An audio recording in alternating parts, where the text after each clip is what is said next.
ассалому алайкум дӯстон, хуш омадем ба шабакаи мо. дар навори имрӯза барои шумо тозатарин ва муҳимтарин хабарҳоро аз ҷаҳони ММА омода кардем. моро бо лайк ва комментҳои худ дастгирӣ кунед. мо боша наворро оғоз мекунем.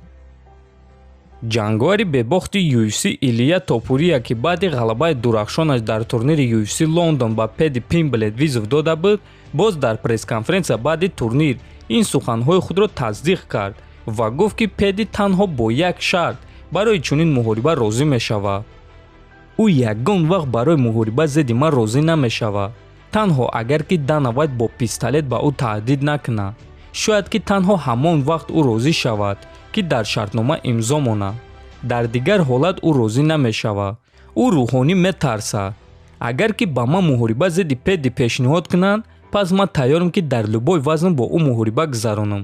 ҳатто агар ки ӯ вазни даркориро карда натавонад, пас ман дар чунин ҳолат ҳам бо ӯ меҷангам, гуфтааст Топурия. хотиррасон мекунем, ки пеш аз турнир байни Илия Топурия ва Пэдди Пимблет ҷанҷол шуда буд ва баъди турнир ба Пэдди савол доданд, ки оё ӯ визови Илия Топуриро қабул мекунад ё не. пас ӯ дар ҷавоб гуфта буд, ки фикри гӯсфанд шеронро хавотир намекунад. ҳамчунин ногуфта намонад, ки ин муҳориба барои Илия Топурия аввалин муҳориба дар вазни сабук шуд.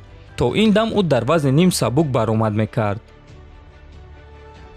журналисти машҳур Ариел Хелвани шаби гузашта оиди ду муҳориба хабар дод, ки ин муҳорибаҳо дар коркар қарор доранд.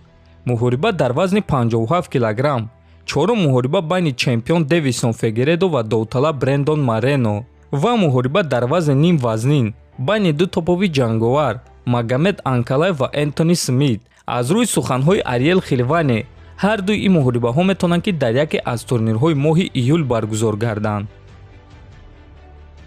дӯстон, чӣ хеле ки аз навори гузашта медонем, Хорхе Масвидал ба Колби Ковингтон ҳамла карда буд. имрӯз маълумоти пурратар оиди ҷанҷоли онҳо пайдо шуд. аз рӯи суханҳои политсия, Масвидал ба Колби Ковингтон ду зарба задааст. як зарба ба чашми ӯ, а бо дуюм зарба бошад дандони Колбиро шикастааст. Колби ба политсия гуфтааст, ки Масвидал ба ӯ ногаҳонӣ ҳамла кард. ӯ бо капушон ва маска буд, аммо Ковингтон ӯро аз овозаш ва аз мӯҳои дарозаш шинохт. Масвидал баъди зарба задан ба Колби гуфтааст, ки ту набояд, ки оиди фарзандони ма гап мезадӣ. ҳамчунин Колби Ковингтон мегӯяд, ки Масвидал танҳо набуд. вақте ки Колби дид, ки сӯи онҳо боз 3-4 нафари дигар омада истоданд, ӯ аз он ҷо гирехта ба тарабхона даромада ба полисҳо занг зад. политсия ҳозир бо Ковингтон ҳамкорӣ карда истоданд ва агар ки Колби бо онҳо ҳамкорӣ карда шикоят нависа, пас Масвидалро метавонанд, ки ҳабс кунанд.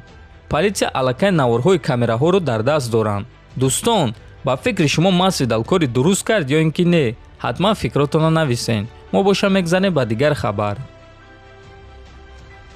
шаби гузашта ташкилоти PFL иштирокчиёни аввалин турнири мавсими имсолаи худро нишон доданд ва чӣ хеле ки мебинем варзигари тоҷик дукарата финалисти ин ташкилот Лоиқ Раҷабов дар ин рӯйхат нест, дар ҳоле ки худи варзигар гуфта буд, ки ӯ бо ин ташкилот барои як соли дигар шартнома дорад. аз ин ҷо қарор бароварда мешавад, ки шояд ки Лоиқ дар якум турнир не, балки дар дуюм турнир баромад кунад, чунки то ин дам Лоиқ дар ду мавсим дар турнирҳои аввал иштирок карда буд ва шояд ки ташкилот ин дафъа хостанд, ки ӯ дар дуюм турнир иштирок кунад. ин гуна қарор бароварда мешавад дӯстон. аммо худи Лоиқ Раҷабов боша шаби гузашта дар саҳифаи инстаграми худ ана ҳамин аксро монд, лекин ягон гуна шарҳ надод. ва дӯстон, ба фикри шумо ин акс чӣ маъно дошта бошад? ба ҳар ҳол интизор мешавем ва шояд ки рӯзҳои наздик ягон хабари расмӣ барояд. ҳатман фикротонро нависен, дар канал обуна шавен. то боздид хонаободу сарбаланд бошед.